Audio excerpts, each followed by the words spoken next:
I'm just going to say before the disclaimer that I always tut. There's a tut at the beginning of every one of these because when I press record in the software and then go to click the disclaimer, the whole screen shifts up and I miss it every time. But I just thought you were just sort of tutting at me or the listeners.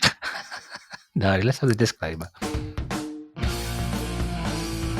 You're listening to the Beat Motel Zine podcast, and we need to warn you that we use words like shit, bollocks, scrotics, fuck, anarcho-syndicalist, and cunt, and we don't normally beat those words out, apart from the word cunt, because we're not total animals.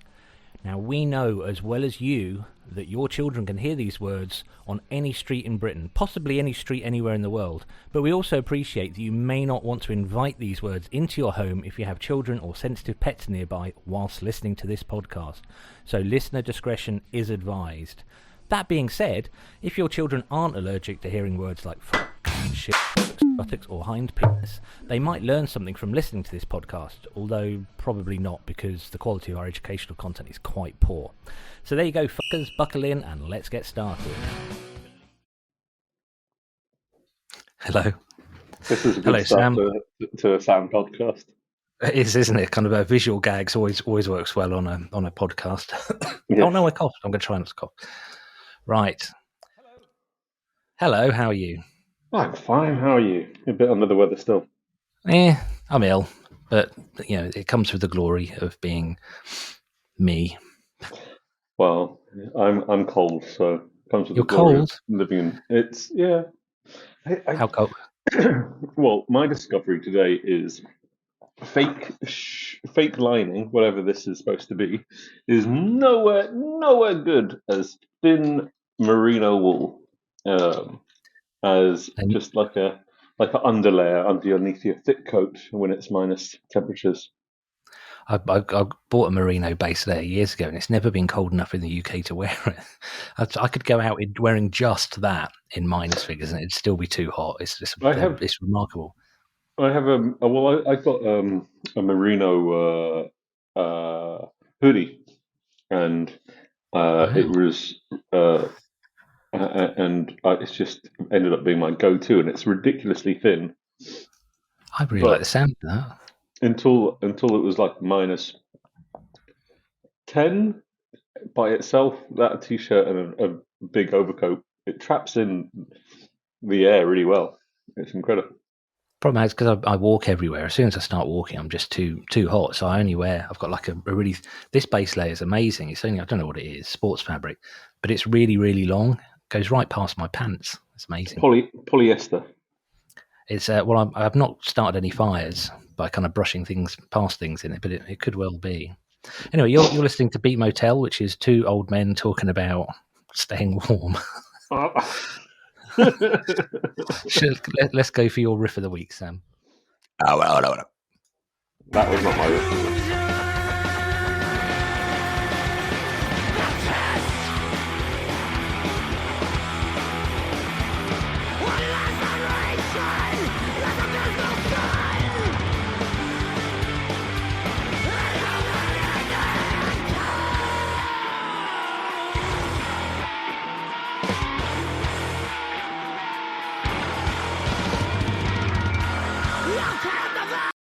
How amazing's that? How did you discover that? Because that when I took the clip, it's hardly got any views on YouTube.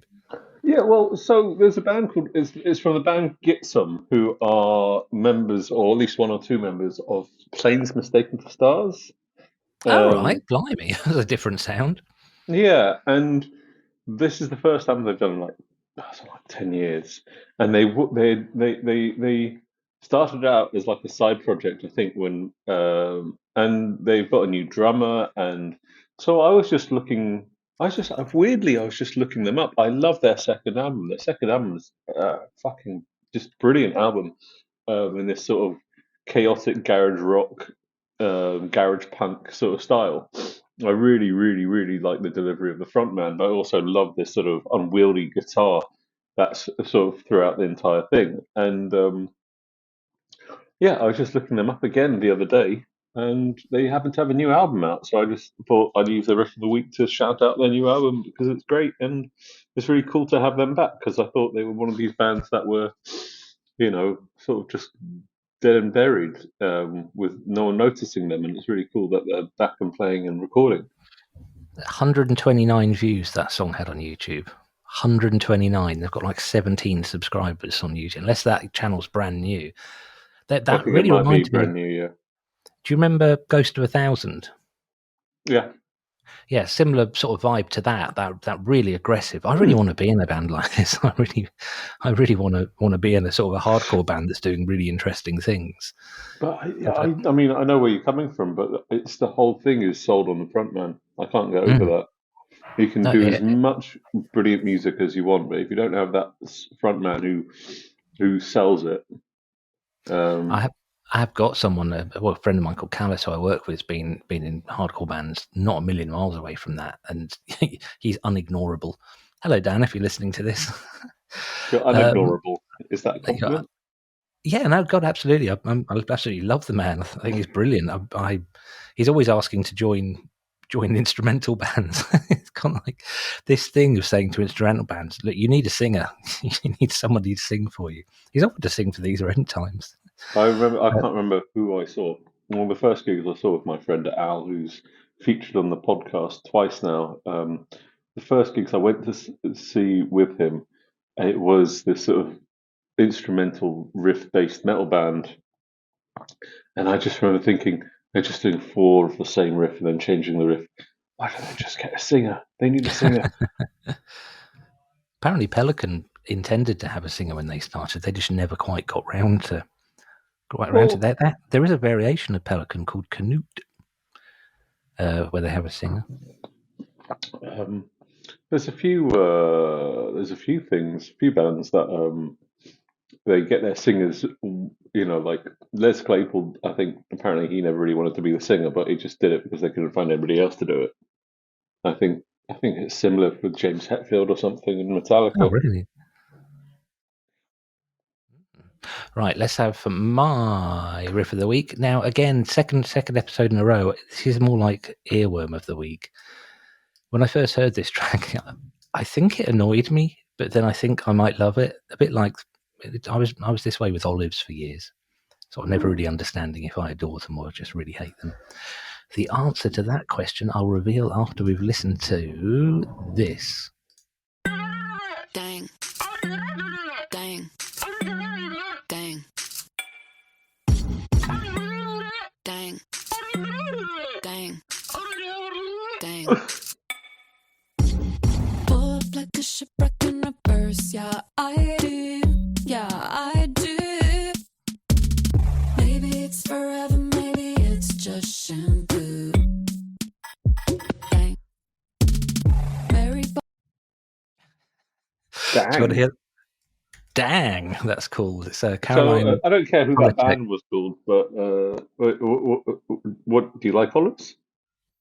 Do I like what? Olives.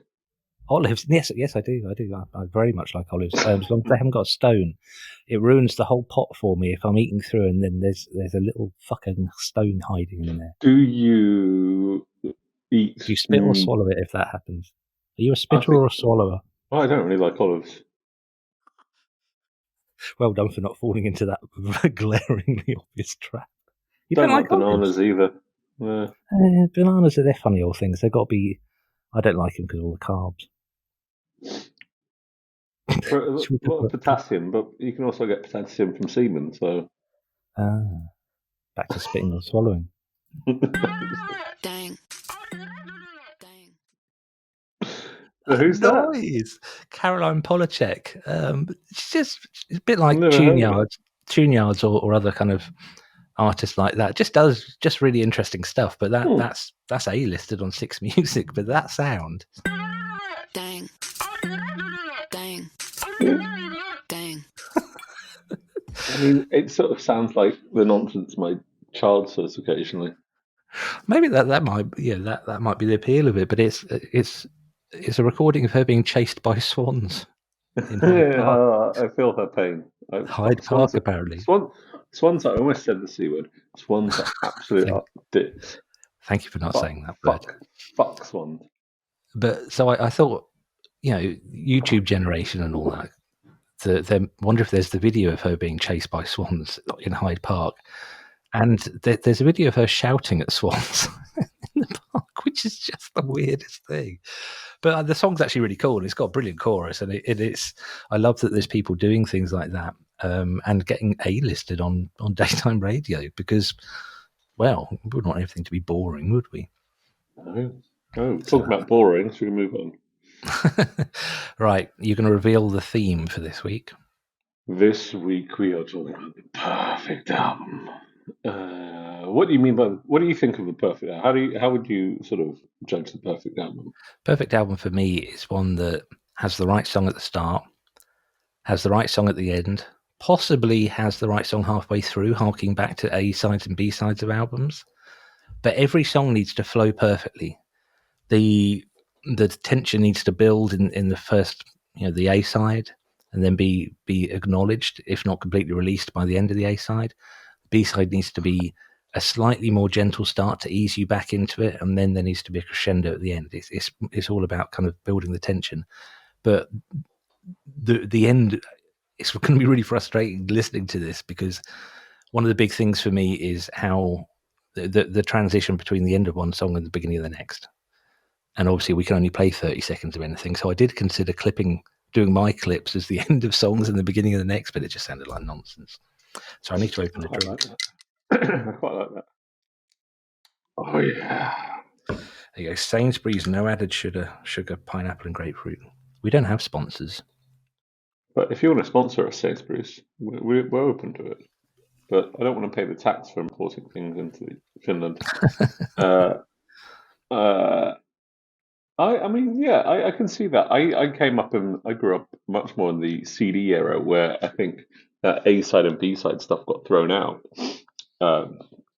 So for me, I sort of look for more of a comprehensiveness from an album, rather than, every album has peaks and troughs, but I also look for consistency. I'd say is one of the key things for me. I try to avoid the obvious choices and go for some more controversial ones, maybe questionable ones, personal ones, and like obvious choice. I wanted Pinkerton by Weezer was up there for a while for me, which I think is just one of the most magnificent albums ever. But I just feel like amongst those people who like Pinkerton or like Weezer, Pinkerton's so obvious. And if Weezer are big enough and loud enough that if you're into that, you'll know it. So what's the point of talking about it? My choices are the complete opposite of that. This is actually, I've got quite a set of accessible choices for a change. Oh, I went almost unaccessible, I think. I was really surprised by your choices, so let's have the first one of them. My silence gazing at the ceiling while roaming the single room. I thought the old man could help me if he could explain the gloom. You really think it's all new? You really think about it too? The old man scoffed as he spoke to me.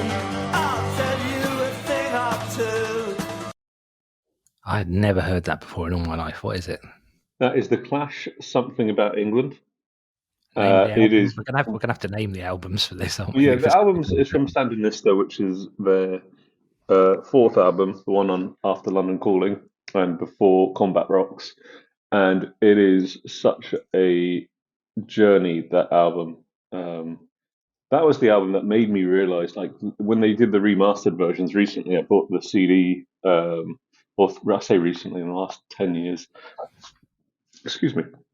I bought the CD, and they had sort of gapped it on the CD, like you were swapping from A to B side. Really? So and they'd done it really nicely, and it made me realize, and it sort of refreshed my ears. It gave me time for my ears to wake up, and I heard songs that I'd never heard before. But it's beside that, it's long been my favorite Clash album, partly because I've listened to all the other Clash albums to death so much, but also that it is a time capsule. It is like it is perfect. It's such an honest piece of music making. They were throwing everything at the kitchen sink. They just put everything on there, and as far as I know, everything they recorded and they finished, they put on that album. And there's some tragically bad stuff on that album, particularly the last side of the vinyl.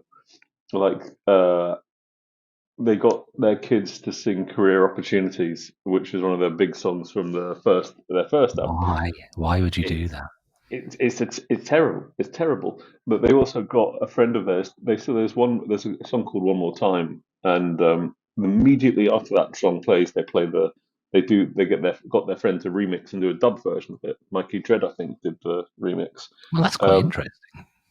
Yeah, so as an experiment, it's such a unique experiment, and it's there's some sort of, and I really, there's something about England as a song. I really really love that song because it's about um, how basically I would call the lumpen proletariat, not the proletariat, but the lumpen proletariat has continuously been fucked over by being sent to war for the empire endlessly. And it's this idea that the bum in the street is this person who is ageless and has always been there. And Joe Strummer plays that part with a aplomb. Is that why and it's sort of a bit pitchy? yeah, Okay. I don't know if it's a bit pitchy. Is it a bit pitchy? The singing's a bit wavery. Oh It's well, not. he's well. I mean, I don't know if but that was just Joe Strummer. Maybe he's not used to trying to hold a note. But it's such a magnificent album in that it's warts and all. It's so much more less than so much more than we're trying to craft this perfect piece of pop, which London Calling was, and it's so much more. We're just throwing shit at the wall, and how do you follow up a masterpiece like London Calling?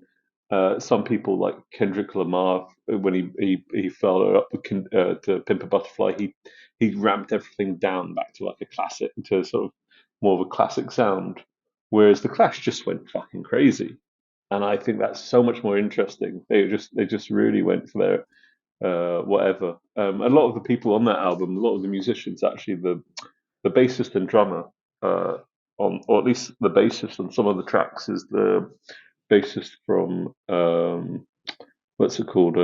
Ian Jury's and the Blockheads. Oh. I was really surprised that I've just made a note actually that I think weak and weird follow-up albums is a good topic for a future episode because I can think of several. I'm not going to name them now, but there's quite a lot where bands almost purposely ruined their own hype, as it were. But yeah, Sandinista, I've never read anything positive about it. And Clash fans I'm friends with are very wary of it, and yet I know it's got some really, really strong songs on it, and I like the idea of them just getting this through the A&R because they're on Capitol, weren't they? They're on they had a big label. Yeah, must and have they been also arguments. they were also one of those bands who sort of put a thing on it saying this has only been, along with London Calling, this has to be sold for the price of a single album. So they lost a lot of money on it. I believe kind of wonderful. And I don't know. I don't understand why people are so. I mean, you got some people who go, "Oh, it's not punk," and I was just sort of like, shit about that. Argument is the least interesting argument about any music. I just think it's a magnificent album because it's warts and all, and it has some genius like bits of pop, sort of pop perfection that only Mick Jones could do, and then it's just got some really weird mistakes, and I don't know. I just like it's my album. It's the Clash album that I still put on. When you say mistakes, what you mean, like missed notes, or no, not missed notes, but more like just things that people shouldn't hear, like children singing "Career Opportunities." Things people shouldn't hear. Right, we'll leave that as the final kind of word on Sandinista then. And we'll move on to my first choice. This was a difficult one for me because it's a band that I have mentioned here before and I do not listen to anymore. but I still think this is a perfect album. And when I asked Emma what albums I should include on my list, this was the first one she said as well. So here's a little bit of it.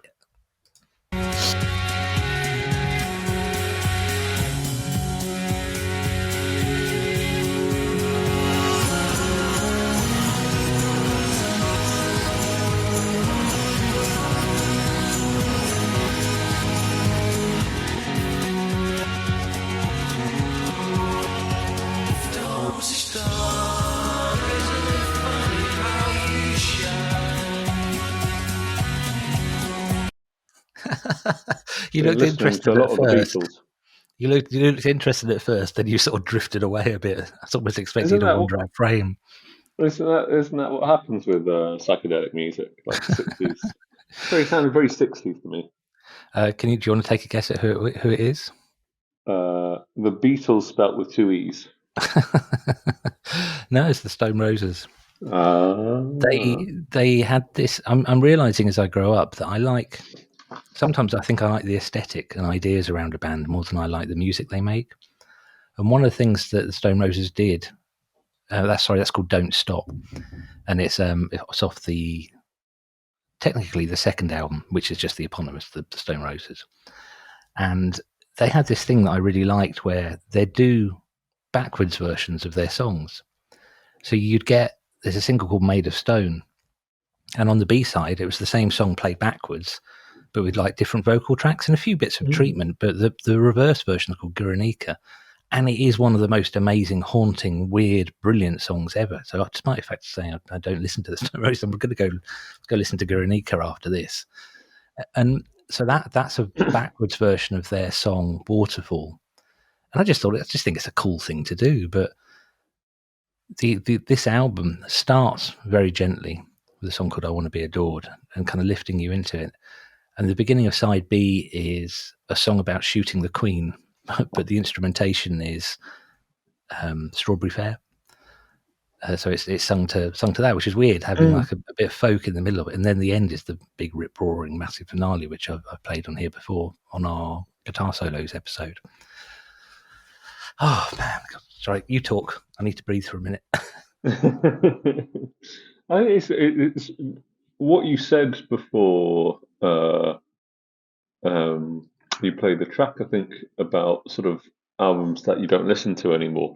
How many of these choices have you made recently of these being your favorite albums? Because there are quite a few albums that I used to think of as sort of perfect album that I've changed my mind about, and just sort of I've become much more. I went much more for sort of albums that I mean, I haven't even listened to a lot of these recently, but I went for albums that sort of elicit a feeling, and I would have gone for something like Green Day Dookies or Dookies, or sort of. I'd even say Metallica Black Album is their best album as an album. I'm really in the controversial sort of idea today. It seems the Clash Sandinista, Metallica's Black Album. What else? Yes, write letters to us insulting us. I'm trying to invite criticism and controversy. I think I've probably overthought this list because you're completely right. I'm looking at them now, and they're albums I've always loved. But that's not wrong, though.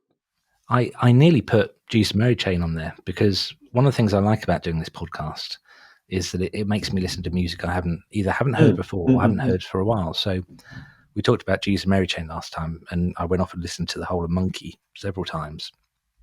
And I very nearly chose that because I think that album is almost perfect. But then there's a lot of albums that are almost perfect, but don't quite. I didn't choose them because there's a few duff bits. Songs for the Deaf rather, by Queens of the Stone Age is a perfect album if they had left off the last 3 songs, which are just weak as hell. In fact, it would have just finished so nicely. Yeah, I mean that's what I'm talking about. It's like the consistency needs to be there. Like I love every single track on Guns N' Roses' Appetite for Destruction until Sweet Child of Mine, and I can't remember anything about the songs after Sweet Child of Mine. The album stops there for me.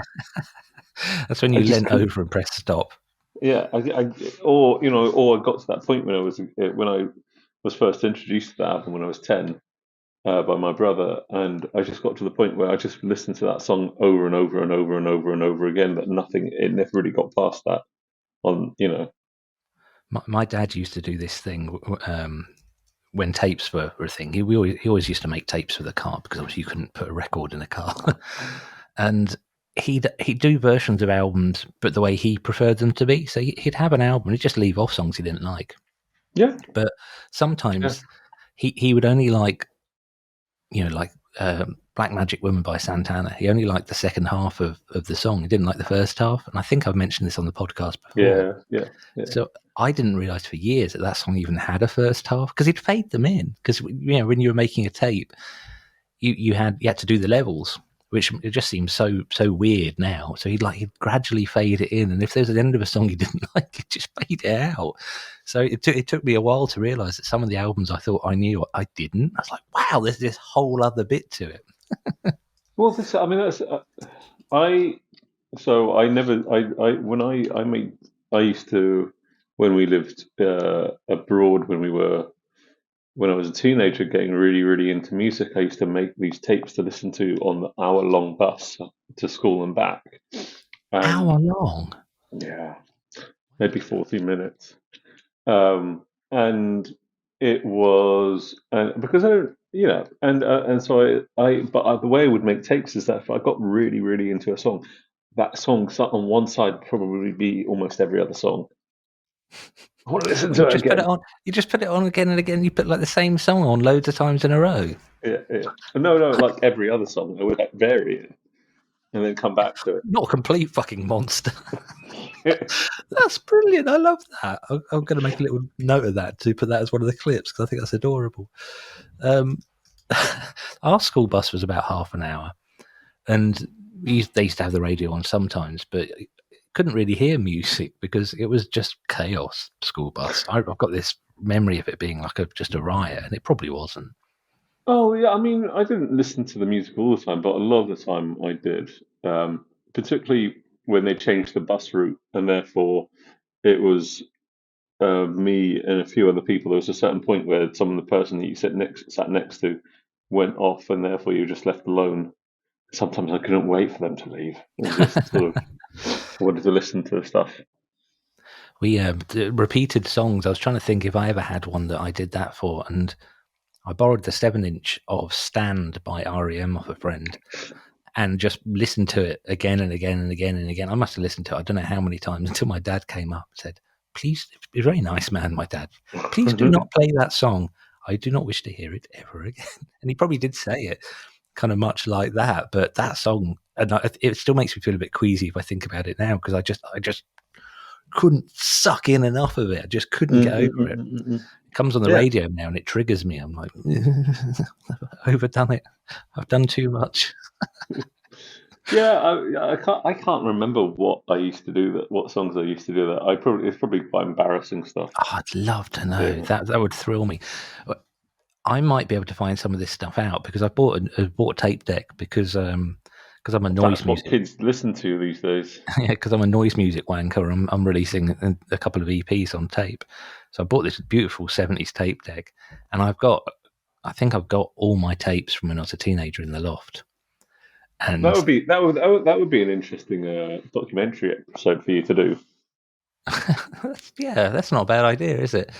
All hissy as fuck. So it's one of the things I've been on a bunch of tape albums over the last few years, which I've not listened to. Well, I've heard the version on Bandcamp, but I've started listening to them now, and I forgot how hissy tapes are. But yeah, there's if you got a Dolby thing, there's a thing that will cut out that hiss. Apparently, can't we? Here we are, 2024, revealing the majesty of Dolby. I hate tapes, so I was glad to see the end of them.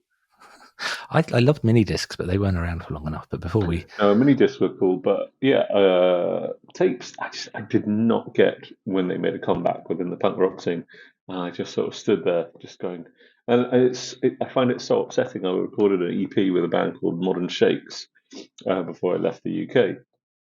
We have an album coming out. Go and check it out, people. They're nice people. And I saw their stickers in the toilet. yeah, it was only released on tape, so I have this cassette tape You can't listen to. of like the only physical release I think I've ever been on. Because everything else I've been on has been everything else I've recorded has been released digitally. So the only physical release I have of my own stuff, of music I've played on, and I don't want to. I'm not going to buy a fucking tape machine. I think Maybe next time I come to Ipswich, maybe I'll bring it with me. one of the things I quite liked about the process of doing it is, for one thing, the tapes are really, really cheap. I liked the accessibility of it. I liked the fact, well, the tapes cost me like 80 pence each. And then a friend sent me a template, and the insert, I'd just got 6x4 photos printed and learned where to fold them. And the process of actually making every single tape, recording it, in real time separately, I actually found quite a pleasing process, having this stack of tapes on my desk. They're still there because I missed Bandcamp Friday. I mean, I was like, right, I'll release it on Bandcamp Friday. I was like, oh, it's today. Like, I'm not going to release it today. But the DIY ethic of it appealed to me. And you give everyone a download code, so I don't think anyone actually listens to the tape. I could just put this podcast on it or something. There you go. Should we do a Beat Motel podcast tape? No. Yeah. Why don't you say it? Why don't you sell it alongside your... Just the swearing bits. Yeah. All the C words. Actually, it would just be System of a Down, wouldn't it? I didn't have time to do it today. I've got something fun I'm going to do with the System of a Down song, but I didn't have time today, unfortunately. We ought to move on to the next choice, which is this.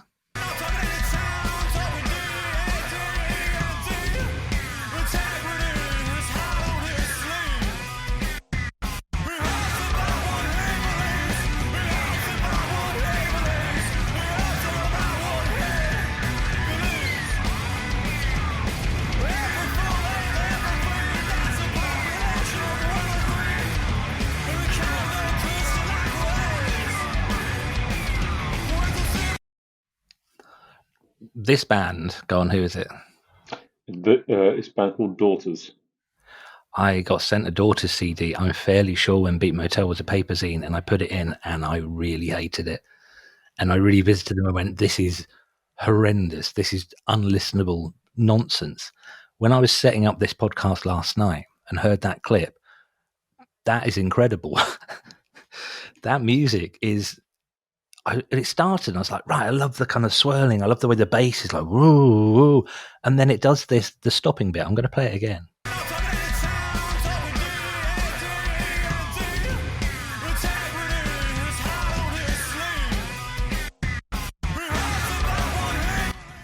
Holy crap. That is one of the most amazing things I've heard for months and months, possibly years, as a production trick. That's just... wow, thank you for bringing that into my life. That's incredible. Well, here's the other side of it, is that they're all horrible people. Well, it seems like the singer is a complete arsehole. They disbanded in 2022, I think, 2021, for the second time, because the singer was accused of, let me get this, do I want to know? Accused of domestic abuse and rape throughout their relationship with the singer, with a musician, Kristin Hayter, who is better known as Lingua Ignota. And I remember them, and they had released this album in 2022, which was lauded by like all... I mean, it's called "You Won't Get What You Want," and they sort of blew up. No, that album was in 2018, and they sort of blew up. They got like quite big off the back of that album. They were on Ipecac Records, and they had got, they got good reviews from everything, and they got. Who owns Ipecac? Not Fat Mike, obviously. Mike Patton, isn't it? Yeah, I thought so. Yeah, Yeah, and they won Hydra Head beforehand. And that's where I knew them from. Then Hydra Head. And that album, whilst it got all these big reviews, I don't think it. And he was sort of going into like he obviously can't sing. What's the name of the album? You Won't Get What You Want. Can you hear me typing it? Yeah. But they did this really interesting thing. Is that they've been around since the early 2000s. They had 3 albums before that: Canada Songs, Hell Songs, and the album that we're talking about, Daughters, which is self-titled. And excuse me, that album, they sort of went from math rocky sort of Dillinger Escape Plan, chaos hardcore stuff. Really fast, really chaotic, really noisy. And then this Daughters album was like a deconstruction of. It's such a good album. It's a deconstruction of basically sort of math noise rock, and it's put back together. That song is called The Hit, because it's sort of probably one of the more accessible things on the album. But the whole album is sort of put together through these amazing pieces of sort of interesting guitar work and production, and sort of not as chaotic drums, and sort of and the saddest thing to me is that these 3 musicians, who are the drummer, the guitarist Nick Sadler, who is an amazing guitarist, and the bassist, they lose their career because their singer, and this has happened time and time and time again, they lose their career because some arsehole, the singer turns out to be a complete bullbag. And I wanted to highlight how good that album is, Daughters, because I think it's one of those lost masterpieces that doesn't get lauded enough. And I don't think I was at a kids' party the other month, last month or 2 months ago. I was at a kids' party and they put on Michael Jackson, and I think it's sort of unfair in a way of if Michael Jackson's music is acceptable post his his crimes, if they're crimes or not, but acceptable past his deeds, and if people still are acceptable to find Wagner acceptable, I think music, I don't associate this body of music with that singer. I think that singer was always the weakest part of that act, but he sold it well. He was like that classic hardcore frontman who went to extremes. He did the whole David Yao thing, where he would cut himself on stage and stuff like that, and smash his head into a microphone and all this sort of stuff, and threaten the audience and all this sort of stuff. And yeah. End of my sort of rant is I don't want this album to be forgotten because it's a masterpiece of noise rock, American noise rock particularly, and it's probably the best. Yeah, it's probably one of the best examples of how they sort of reinvent. They could actually find a new sound within the whole thing, and they got back together. They went in a slightly different direction, and the singer got into a bad relationship and did what sounds like horrible things. Whether he did them or not, I think the jury's still out on that. But it's still, it's still a pretty fucking terrible place to lose music. If we accept Michael Jackson if we accept Michael Jackson's body of work, I think we should accept, and Wagner's body of work, and all these other people who've been musicians. What's the problem with Wagner? Oh, anti-Semite, quite racist. It's a difficult question, and it's one that I think does need to be discussed, but probably not right now.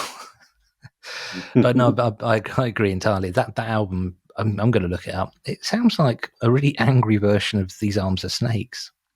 Well, the way I sort of pictured it is that their first two albums, Hell Songs and Canada, Canada, is it Canada? Canada Songs and Hell Songs. They're like really scrappy cage fighters. This song is like this album, Daughters, is when they're at the like I don't know why that sort of AEW or that mixed martial art sort of world, where people kick their heads in and everybody watches. I don't know why that comes to mind with this band, but it does. And then Daughters is where they just rule everything. The self-titled album is just where you rule everything. And then they came back in 2018, and it's all about the threat, but with no actual violence with it. The last Daughters is all about like just controlling violence and controlling um, stuff, and not actually needing to go as crazy as they did. They've learned technique, they've learned how to control it. And then You Won't Get What You Want was this album where they sort of went, we just need to look at people to sort of make them feel threatened. We don't need that level of chaos. We don't even need to punch people anymore for them to run away. The threat thing's it's really interesting to me because there's an accusation of the kind of the beigeness and the blandifying of music, and I hadn't really given it much thought until I saw a band from Brighton called Ditz, and the singer he wasn't malevolent and he wasn't aggressive. There was just something that made it really compelling. He came into the audience. The longest mic lead I've ever seen. I had to like take it off people's necks and things. But there was something I was like, yeah, this is sort of angry in a way that I don't identify with and I don't really understand, but it made for quite a thrilling performance. And I thought, yeah, no, I remember seeing so many bands that when I was younger, I'd just be shit scared of. And at the time, I don't think I had the emotional sort of maturity to deal with it. Now I'm like, yeah, good show. You don't really get it in metal. If it's in metal, it's a bit pantomime and a bit daft, I think. Yeah, But, I mean, I feel like people who get involved in sort of the nastier side of punk rock have some damage they're working through. Oh yeah, I'm absolutely not endorsing it. I'm just saying that it's to have you need light and dark. You need shades in music. And we'd all end up sounding like Britney Spears if everyone was just trying to shave the corners off all the time. But horrible people have no place. That's it, really. Summarize. Let's move on. Let's move on to this.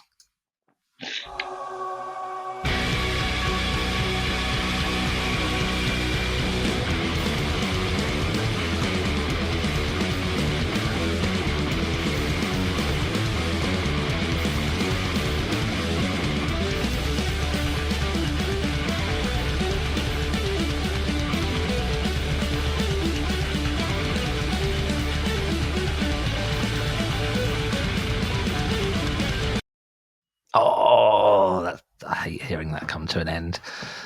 So today is there's a lot of cloud in Helsinki, and I was lucky enough to catch the sunrise at about 9:10 this morning when I dropped my kid off at what's it called in England? I'm going to get otherwise my friends get very upset when I call it daycare. Day prison. Kindergarten, day prison. I dropped my child off, and they had this really low cloud, and then you have a quite in the distance, obviously, landscape, and the sun was just coming up, and that I was going, oh, what is the sound of that vision? And that's the sound of the vision of like the sun coming up on a grey sky, and just sort of involving everything in this warm orange glow. It was magnificent. What an album! Well done, Andrew. Yeah, so that's a band called Torch, spelled with an E on the end, and the album's Neanderthal. And we saw them when they released this. We saw them supporting Pelican in Brighton.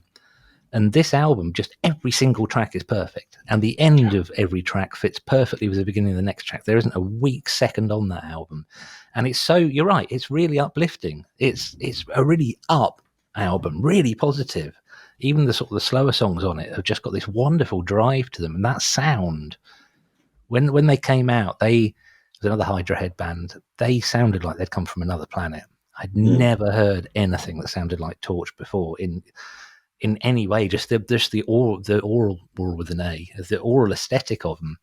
Nowadays they're a bit more sort of straight up metal, and I've sort of wandered away a bit, but that album, but there's something that's always fascinated me about the very, very beginning of that album, and I God, this came out years ago, Neanderthal, and I think they were taking the piss out of Queens of the Stone Age.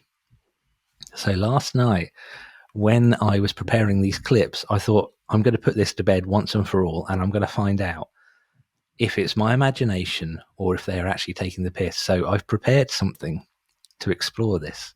So let's hear just the very beginning. Say, this is the very beginning of Neanderthal by Torch. Listen to the vocal, the ah bit.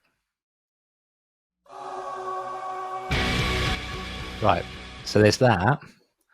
And then this is the beginning of Queens of the Stone Age album, think Era Vulgaris.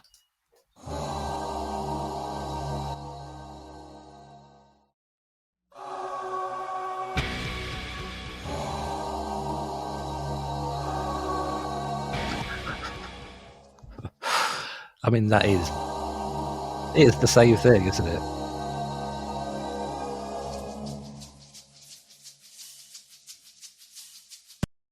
Obviously, it goes very different after that, but Queens of the Stone Age album came out just maybe 6 months, a year before Torch one, I think. It's interesting. It's sort of a similar opening chord, and then they obviously put some dissonance on the Queens of the Stone Age, whereas the Torch just go for the uplifting. And you're right. There's an aspect of it which not a lot of. It's nice. It's nice to hear sort of like you don't have to just always go for the minor keys to be heavy. You can also go just sort of like actually quite uplifting. And I remember getting that album and I couldn't figure out if it was metal or pop punk. Yeah, good point. Very good point. I needed to sort of categorize it rather than just let it be in itself. And now I've sort of matured a bit. I can just let it be in itself, and it's a magnificent body of work. And they never, it's that one of those ones that, for me, again as well, they never quite reached that peak again.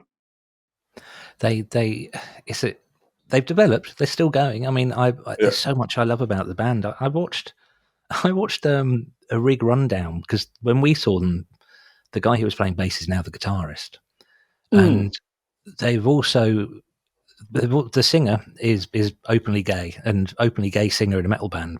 He's the only one I can think of. Literally, just can't think of anyone else. Oh, can you? Of course, yeah, Rob Halford. yeah, absolutely. But I watched a rig rundown, and one of the things I like about Torch is the guitarist is rig rundown videos where like they speak to people on the stage and they're talking about their amps and their pedals and stuff. And I have never known someone be so geeky about amps. He builds his own amps, and the level of detail he was going into, even the presenter was like, dial it back, mate. You're going a bit deep here. I know it's a gear thing, but it's talking about the temperature of the valves in the amp and controlling all this kind of stuff. And it's like, whoa, dial it back. Incidentally, one of the best rigged out rundowns I've ever seen was Screech. Who did Skate or Die? It wasn't Screeching Weagles, or was it? Who was it? Spermbirds? No, shit. God, that's really upset me. Skate or Die. Teenage Bottle Rocket. Yeah. And the rig rundown for Teenage Bottle Rocket is literally the guitarist goes, well, this is my guitar, this is my lead. The lead goes into the amp. That's it. There's nothing else. They've got like no like massive pedal board. Or like you see bands like God Is an Astronaut, and it's like, well, these are my 3 double-decker pedal boards with my 150 pedals on them and stuff. And like, yeah, Teenage Bottle Rocket is like, I plug in, then I play. Like that's it. Brilliant. But yeah, if you haven't heard that Torch album, go listen to it. It's called Neanderthal, and it's incredibly accessible. It's one of the metal albums that I can get away with putting on at home. I won't be able to get away with putting Dorts on. That'll just be the forbidden music. That'll just be for you and me, Sam. Right. Should we move on, or is there anything else you want Yeah. to say? No, I love that album.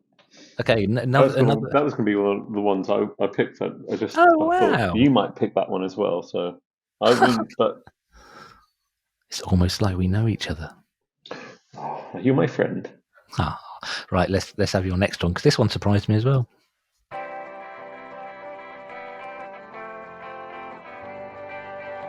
I hate Gary Bushell. Jim Davidson makes me sick. Why do they get a platform? 'Cause me, I'd have none of it. I hate Bernard Manning and Roy Chubby Brown. I'd lock them in a social club and burn that fucker down. I hate the Daily Record. Just go on. Who is that? That is Newtown Grunts versus the Insidious Right-Wing Conspiracy.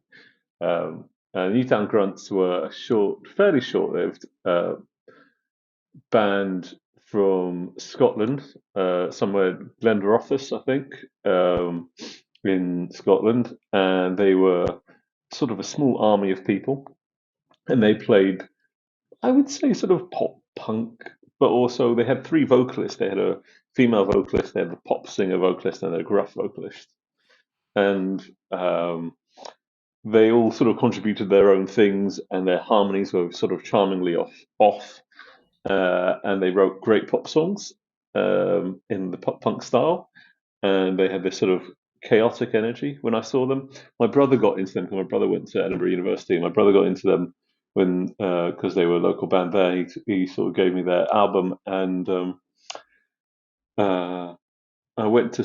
I don't really get it, and then I went to see them at the Free Butt in Brighton, long live the Free Butt, and they passed around a bottle of Buckfast, which is fucking rat poison. I remember you telling me this. Go on. They passed it around. They would tour with cases of Buckfast to pass around the gigs. A tonic wine for anybody who doesn't know what Buckfast is. Don't let your children drink it. Don't drink it yourself. Friends don't let friends drink Buckfast. Indeed, but I love this album. I actually absolutely love this album, and it's one of those sort of moments. And I don't listen to it like you with the Stone Roses. I don't listen to it anymore, and that much. I haven't spent years not listening to it, and it is an album of nostalgia for me nowadays, and I don't expect anybody to get it. The production is a production very much of its time, cheap production of its time, but I love that album, and it was for a while when I was when I was really, really into sort of punk stuff, sort of pop punk stuff. It was for a long time one of my favorite albums, to the point where I got a T-shirt of theirs, and I cut out. They had a Newtown Grunts logo in the style of Superman, and the T-shirt was always too small for me, and so I cut it out and put the Newtown Grunts patch on the back of my leather jacket. Oh, that's so cool. It's a name that I remember you talking a lot about them at the time, and they do pop up. It's a name that pops up every now and then in the most surprising places. But I can see that there's a real charm to that, and it's not how I remember them sounding at all, that clip.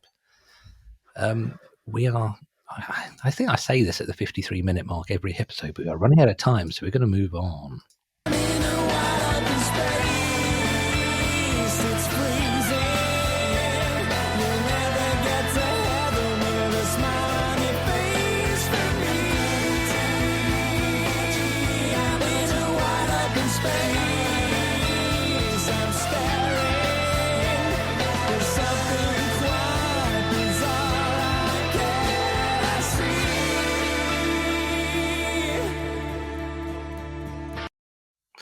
So there's no chance you're going to know who that is there? No. Okay. No. Well, we were speaking earlier about bands with singers who alienate themselves from everyone, and here's another one.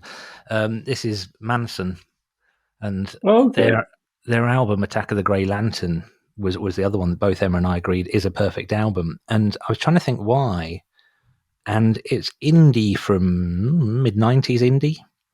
But I think the reason it's so perfect is at the time, just before the Britpop thing was really starting to gain momentum, a lot of music was getting really bland again, and it was getting really safe and really normal. And Attack of the Grey Lantern came out, and Manson were kind of scrappy when they started. Paul Draper, the singer, was an NME journalist, I think. I only say he's alienated people because I know people who have worked with him, and he's a challenging man, I think. But their album came out, and it just had more thought. It had more love put into the production. One of the things I loved about Blur is that Blur, on especially B-sides, would just kind of fuck around with sounds and sort of really experiment. I mean, God, they put the Wassailing song as a B-side, or they'd put like weird music hall numbers.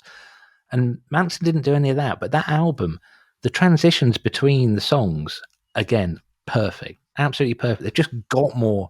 It felt really rewarding. It still does feel really rewarding as an album because it gives so many nice little things. Self-produced album as well. It gifts so many nice things to the listener. So many little things, like it's because of that album that we did a Zeeb album and then spent a day putting things on the album that you'd only be able to hear through headphones. It's that level of detail is this is the album that inspired me, inspired us to do that. And it still stands up, still a good album. And it became the album that we would always listen to this album when we were helping friends move. So when you're sort of just coming out of college time, everyone seems there's always somebody moving for some reason. And that just became the song that was the album that we always put on while we were helping friends move house. So it's got like an emotional connection as well, but there's just loads of really cool stuff about that album. The next one was a concept album about A.A. Milne. just weird. I mean, like, I might save that one for the weird follow-up album. Okay, weird follow-ons, yeah. Cool. All right, let's move on. Unless you've got anything to say about Manson. No, I don't know their stuff, so... It's good. It's solid. It's solid pop. I think that's probably the best way to say it. I think that the indie label has now become something that I think is quite derisory. Certainly, if I see a band call themselves indie, I probably won't listen to them. But this is when. Well, it changes though what indie is and what indie was, and so on and so forth, doesn't it? Indie, when I was a teenager, was a band that wasn't on a major label. That simple. But then you'd start to say, well, Factory were huge, so were they really an indie? And then people would call bands that are on Sire indie bands. I'm like, well, Sire's a part of, is it Warner Brothers? Yeah, it is. Yeah. But it was Postcard Records. That's what they were called. So it was all these, just small labels doing stuff. But then loads of fake small labels came out. So the Verve, or when they were still called Verve, were signed to Hut. And Hut was like, hey, we're an indie label. They weren't. They're owned by Sony or someone like that. So it all started to just become a nonsense. And then indie became what a friend of mine calls landfill indie. So you had bands like Keen and whatever. They were just, record labels were just shitting the stuff out by then. It just became a template. Here's what we're going to cack out this month. But I'd recommend giving it a listen. Attack of the Grey Lantern by Manson. Its production's wonderful. It's a really, really nice album. So let's go on to your next track, which I've got to say did get someone in my family saying, is this Sam's choice?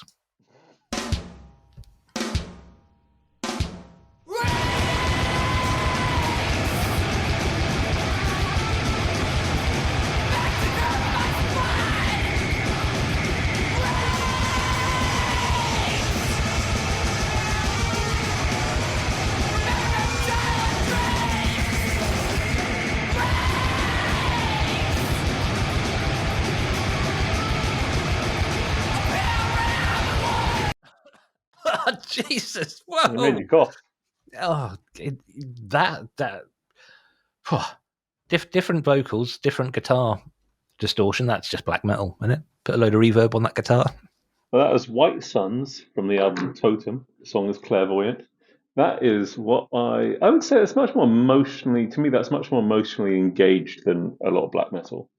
But there is sort of a level of it comes much more to me like a incredibly like almost a black metal version of emo, I guess. But there are bands these days that sort of do engage in that sort of like emo black metal sort of crossover, particularly the vocal sort of side of things.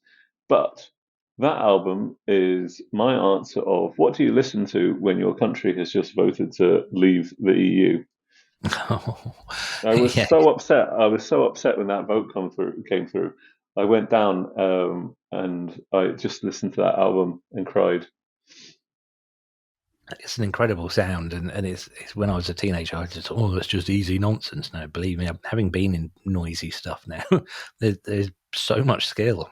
It's Yeah, so much skill to it. that album is to me like I can't think of many albums that sound as nihilistic as that. Just destroy everything. We have a saying in the noise scene: in the red or go to bed.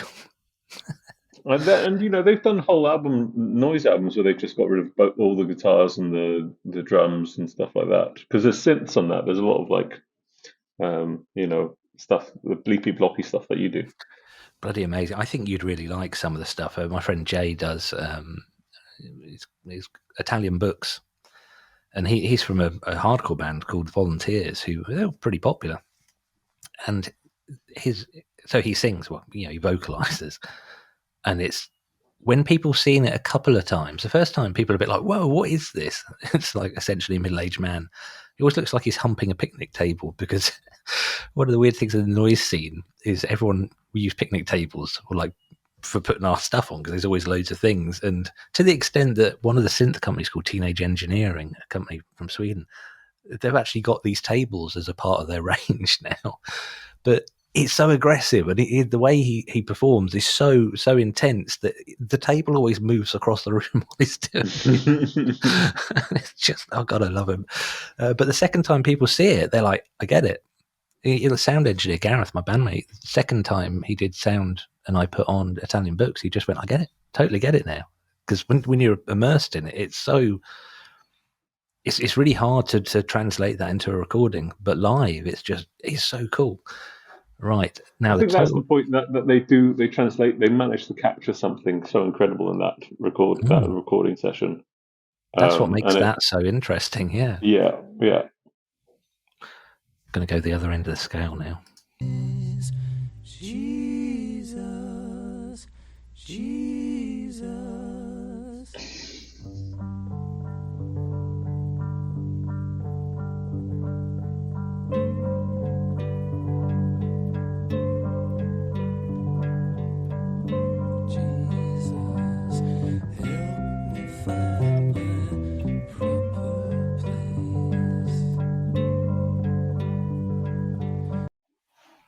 I think if the album, if that White Suns album is the Rage album, when you've sort of cried yourself out and you sort of just need just catching your breath like that, this is the album to put on. It's do you want to have a guess who it is?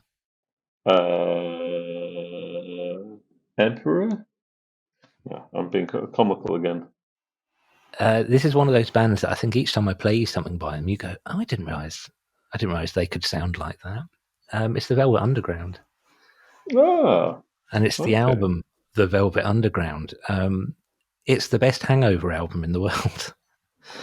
It's so nice. It's such a nice album. The reason I chose it is not just because that makes me sound like an alcoholic, but that is how I discovered it. Actually, I had it in the record shop, and I had to go into the record shop after I'd been out on a late night with with a client's business Christmas do, and I had to go into the shop, and I felt like death. I felt so bad, and I put this album on. I realized the pace of the album is the perfect hangover because it's so gentle at the start, and then it builds up, and it never really like reaches a massive crescendo, but it just cajoles you along, just reminds you that everything's okay. And you say it's just a lovely song. It's so gentle and so it's sparse without being too. Why are they saying Jesus?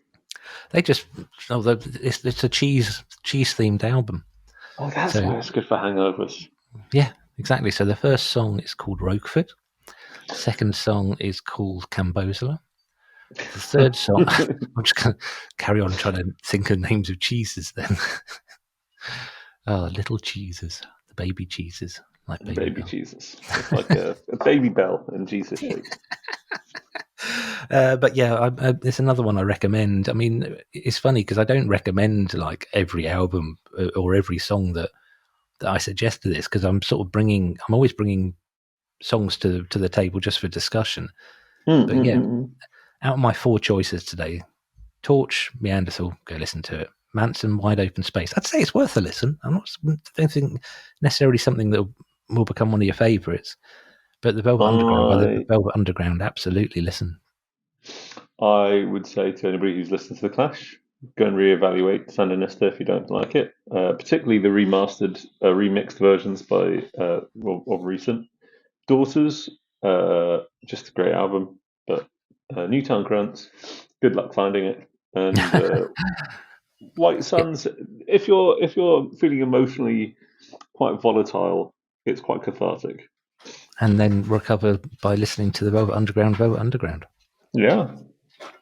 Well, that is it. We're only 5 minutes running over our time, and Well, no one's written to us, which makes me sad. I still don't miss Rodka though. No. Should we just let it peter out like a bad fade out on a song? Occasional word here and there. Just keep talking for another few minutes. Sparse. Why are you still listening? Who are you? Who are you people? Fuck you.